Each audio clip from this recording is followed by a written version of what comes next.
naannolee akka Bangaalii hin beeknu jechuudha. Isaayyuu hin beeknu dhiqaalannu. Har'a dhufee kaleessa haadha asliin dhiisne haadha xiyyan dhiisne haadha namaa arrabsutu waan gaarii ta'e immoo ana arrabsee niitii xiyyan dhiisne kanatu gaarii. Saba dhiqaala niitii isiyaatu hin beeknu baqasiin dhuftee dhiqaala. Aslii eenyu aanoleellee eenyu hattuu qoshashaa niitii Bangaalii hin beeknu.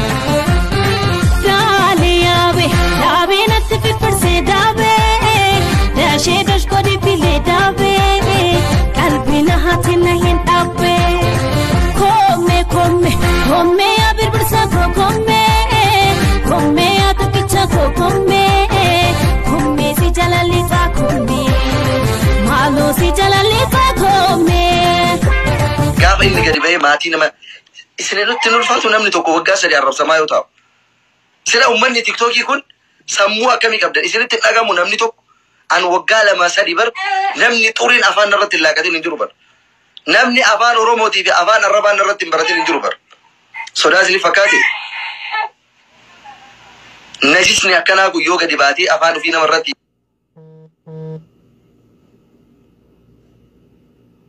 hakikat oromo sodaasni fakkaate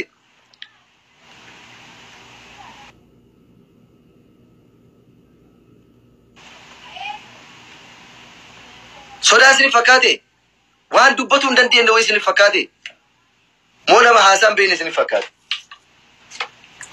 bar kabajaa keessan yoo isin hin beeyne malee namni kabajaa keessan jallisaa bar isin ulfeessuuf jallisaa bar isin ahotti waan hin taane hujii gadheesaa dubbatu saalfatuuf namni jallisaa bar kun akkamitti isinitti mul'anne nama 7,000 tiktokii isaa fuula godhe maan naa godhettee fuula godhime harargee arrabsu waan gaarii ta'e moo deengadda ummata keenya arsii baale arrabsutu waan gaarii ta'e moo har'a dhufee kaleessa haadha asliin dhiisne haadha xiyyan dhiisne haadha namaa arrabsutu waan gaarii ta'e moo ana arrabsee niitii xiyyan dhiisne kanatu gaarii isin ta'e fooloo gootan moo namticha tima furrii kana maal abbaa isaatiif fooloo gootan mee bu'aan isin jalaa argataa jirtan faayidaan inni isinii buusu maal inni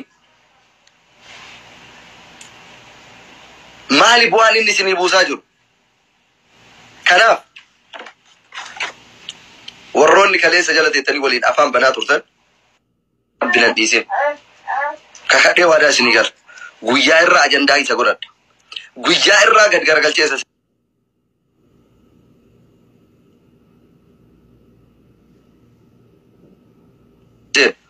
tiktokii takka banaatee yoo inni fayyadam anqabisi godhadhee deema gaafa san hin bana hin cufa feetu abbaan fedhe soofee anu ijoollee harargee takka qabadhee likkitti sagalcha ijoollee harargee takka qofa qabadhee jara waliin likkitti sagalcha obsi warri jettan obsa waatuun barbaachisu miira keessan galii warri jettan kaleessa gaafa inni haadha kiyya arrabsu isin eessa turtan guyyaa mara gorsi hin jiru laa kanaaf deebii kennuu sirraan eegamu eenyu deebii akka kennu barbaaddarree kabira saree likiskisii akkanaa kana saree likiskisii xurii wasaka akka kanaa kana sidaama mataa qorii kana jechaadha anumatu ofirraa adabatti godha of danda'e anumatu of danda'e adaba ofirraatti godha ofirraa qofaa miti ummata harargee irraallee anumatu adaba isatti godha ilma haadha guyyaa takka kootume maqaa nama tokkichaa kaas sooshaal miidiyaa kanarratti kootu maqaa nama tokkichaa kaas mee sanyii harree jechuudha yoo of beekte booyyee yoo of beekteef kootu nama tokkicha maqaa isaa kaasi ushaan kun namni jalaa callisee jennaani fedhu ganda namaa arrabsa fedhu nama dhuunfaa arrabsa fedhu haadha namaa arrabsa fedhu abbaa fedhe arrabsa. Ashama kabajamtoota fi jaalatamtoota hordoftoota chaanaalii YouTube jalatti argamtan hunduma keessan nagaan isiniif haa baay'atu ana poliitiin keessan nagaa kooti nagaan na bira jiru sin biras akka jiraatu abdiin qaba warroonni mana kooti faaraa taatan like share subscribe gochuun karaa maatii kootti dabalama warroonni maatii koo taatan hanga guyyaa irraan waliin jirtan guddaa galatoomaa isinin jechuu jaaladha warroonni maatii koo taani asuman karaa maatii kootti akka dabalamtaan kabajaaf jaalalaan isin affeereen jira isinin jira obboloota koo qaqqaalii mata dureen har'aa qabadhee dhiyaadhe wantoota nama galchine keessa warroonni galanii wantoota isaanii hin fayyadne keessa warroonni galanii dhimma dhuunfaa nama tokko jireenya nama tokko keessa warroonni galanii wanta hin taane haasaa jiru. Namoonni akkasii kun akkamittidha sammuun isaanii akka yaade akkamittidhaan immoo iyyuu maal akka yaadanis maal akka argatanillee hin barre. Yeroo duraa hundumtuu siyaasa baala siyaasaadhaa guddaanis xiqqaanis hundumtuu jechuudha. Amma immoo iyyuu hin bilisooman ta'e waan hin barre karaa jireenya dhuunfaa ilma namaatiitti deebi'aa jiru nama. Kanaafuu wanti fe'ellee hafu wanti irra guddaa naquu qo'ana haadha nama kamii yoo arrafamtu akka haadha kootiitti wanta laalu baay'ee na dhukkuba keessi kun baay'ees natti dhaga'ama. Baay'ees immoo iyyuu nan gadda jechuudha. Dhugaa rabbi dubbachuudhaaf haadhuma nama kamiitu jecha hin taane yoo dubbatamu baay'ee na dhukkuba keessi kun. Kanaafuu warroonni wanta hin taane keessa wanta nama hin galchine keessa abbaan naa ta'a jedhee jireenya ofii ooffachaa jiraan jireenya ofii godhachaa jiraan nama biraa maaltu dakkale maaltu ga'e nama biraa kuni qinaatiidha malee wanta biraati miti. Namni tokko gaafa maqaa kee balleessu gaafa wanta hin taane shira hin taane sirratti dubbatu maaliif ofii siqixxeessuu gaafa dadhabedha. Gaafa inni gandaa fi lagaanii amantiin nama qoqqoodu ati yoo nama san wajjin nama akkasii hin taane yoo muyyutu namni sun nama kaayyoo hin taane ati nama kaayyoo taate nama jireenya keetiif yaadu nama bultii keetiif yaadu nama maatii keetiif kabaja qabu nama muyyutu iddoo guddaa maatii keetiif qabu gaaf taate namni sun immoo nama akkasii gaafa hin taane ofiis siqixxeessuuf yaada jechuudha. Ofiis siqixxeessuuf jecha arraba hin taane jecha hin taane siin jechuun isa ofiis siqixxeessuu gaafa dadhabe jechuudha. Kanaafuu kan jireenya keessa jirtanis ta'e kan ganaatti seentanis ta'e jecha namaatiif bakka hin qabaatin jechi namaa namni waan barbaachisu jedhu akka kanniisaatillee dammeesse akka tiisisaatillee balleesse waan siin jedhu tokko nafu maqaa sirra godhu tokko nafu. Isaan kun Naasir Aanulee fi Hawwii namni wallaaltanii jirtan yeroo dursallee gaa'elli isaanii osoo hin raawwatin dura waa hedduu jedhan garuu san hundarra taree nama kaayyoo qabu waan ta'eef nama oduu namaatiif bakka hin qabne waan ta'eef Naasiriin jireenya isaa godhatee har'a mooyyutu waaqayyo ilmooyyuu jidduutti kennee fi rabbi haa guddisuuf bakka naa ga'uuf ilmooyyuu horatanii jiru. Garuu mooyyutu warri jalii warri sammuun isaanii sammuu sabaaqatiin guutame jecha namaatiin guutame jecha hin taane wanta hin taane dubbatu. Inni naa ta'a jireenya kooti jedhee abbaan jireenya ofii uffachaa jira maaltu sin dakkale warra biraa maaltu galche warra biraa jireenya namaa jidduu maaltu nama seessise.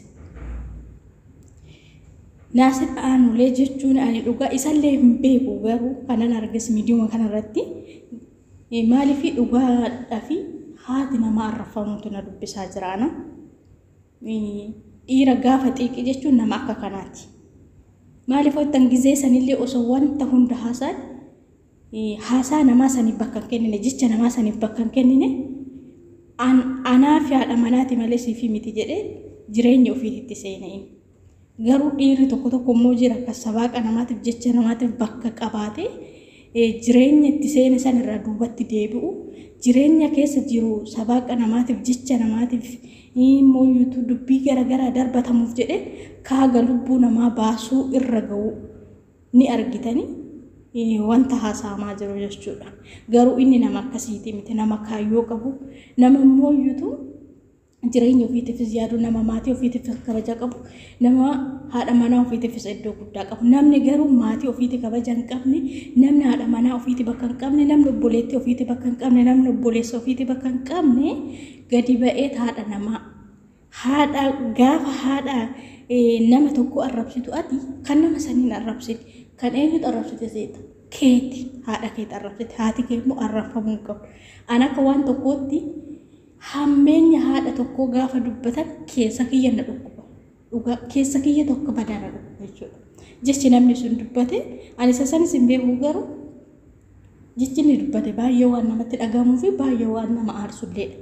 Maaliif garuu jireenya nama tokko jidduu seentanii gaafa jireenya nama sanii diigdan ofii jidduu seenuu heddan immoo mee maalidha bu'aan keessan maal inni maal kudhan dhugaa rabbi waan baay'eellee nama aarsu waan baay'eellee nama gaddisiisu. jedhamee wanti biraa hafeet namni jireenya nama dhuunfaa keessa seenitu wanta hin taane haasa'a. Garuu namni kun nama oduu namaatiifis bakka qabu miti. Osoo oduu namaatiif bakka qabaatu ta'e osoo immoo yoo nama jireenya ofiitiif maatii ofiitiif yaadne ta'e duruma gizee dursa akkasitti haasa'amu sanidha inni kan dhiisu. Amma immoo isaan nama ilmoo yoo jidduu turate maaltu nama biraa dakkale. Inna gaafa waan tokko dubbattanii gaafa waan tokko haasoftanii lallacha haasa'a. Safuu qaba Oromoon safuu dhabeessi dhaba. Jecha hin taane gaafa nama tokkotti darbattan jecha hin taane gaafa nama tokko jettan safuu sun deebi'ee akka mana keessan galu ofirratti beekuu qabdan tokkoon keessan jechuudha. Ilma namaa ta'e kan hin dogongorre jiru kompiitaruu hin dogongorre. Dogongorra ishiitis ta'ee inni dhiisetu jireenya ofii oofachaa jiraani. Dogongora sanirraa immoo yoo hojii ishiitis ta'u hojii ishiitillee ta'uu baatu silas namni keenya dhalate hoo jedhan du'een amala waan ta'eef hojii ofii malees meeqatamaadha kan maqaan xuraa'aa jiru.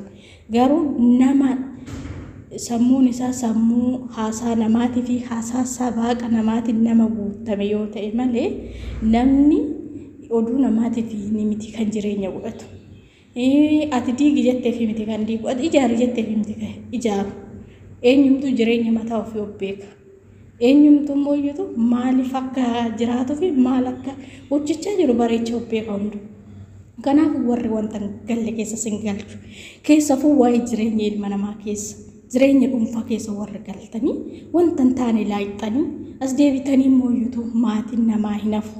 Keessafuu haadha ofii jechuun addunyaa tanarra ishii yoon jiraanne jireenyu siifii kan qabu.